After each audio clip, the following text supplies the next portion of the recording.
We begin tonight with Congressman Seth Moulton, Democrat from Massachusetts, served 4 tours in Iraq as a Marine officer. Marc, Director of Legislative Affairs in the first Trump administration, planned meetings just like this one. Gentlemen, it's great to have both of you. Thank you.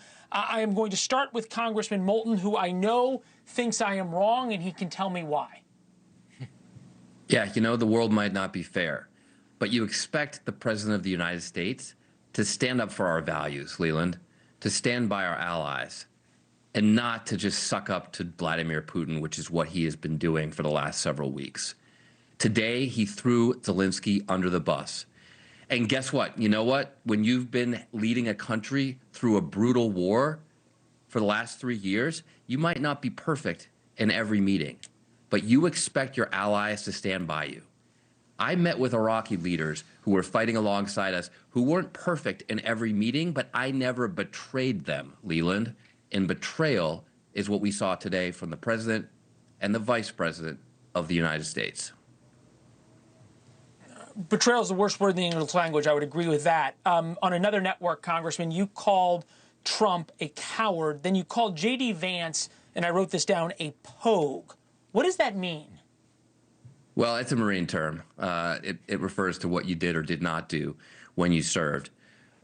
J.D. Vance likes to wear his Marine service on his sleeve, and yet I know a lot of Marines who don't think that he lives up to our values. The first and foremost of which is just integrity.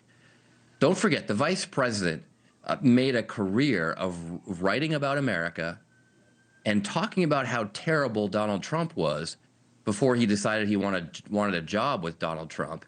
Threw all of that out and started just kissing you know what. That's J.D. Vance, not a man of integrity. Okay.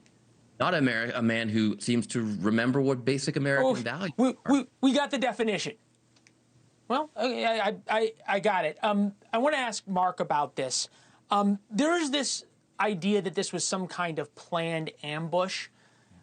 I watched the video. 40 minutes in, it's very clear that Donald Trump wants to move on from a question, and then Zelenskyy starts sort of pushing his agenda. As you see this, Marc, was this an ambush? I don't know, Leland. I think the reality was that, as you said, the biggest winner of tonight, the one who's popping champagne, is the Kremlin. And I don't think there's really a question of where the evil is in this fight. The reality is the Russians have not only raped the women of Ukraine, they've stolen the children, and they're trafficking those children across the lines in Russia. The reality is that in this war, as we've denigrated Russia's capabilities, who has come to their aid? Iran is providing drones. North Korea is providing troops. China is providing funding. It's not really hard to see where the evil is coming from in this fight. And I think it's a tragic turn of events. 100% agreed. No, it's an awful turn of events, especially for people, I think, who, as you laid out, view the moral imperative of helping Ukraine and stopping Putin's aggression and punishing Vladimir Putin's aggression, because what has happened is morally repugnant and wrong.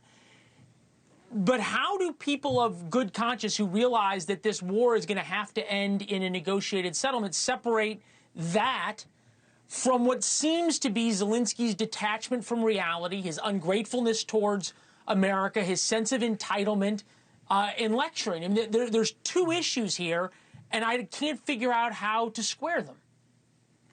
Well, Leland, I think you make a good point. I don't want to defend the activities of Zelenskyy today, but at the same time, it's not right to say he hasn't thanked. There's been countless times that he's thanked the United States for the aid that has been provided. And I think that, yes, I think America is understandably tired of a lot of wars across the globe, but we're not talking about sending American troops here. We've been providing aid to allow themselves to defend their own country. And I think that the deal that's probably on the table as far as a peace settlement is allowing Russia to keep what they've already taken.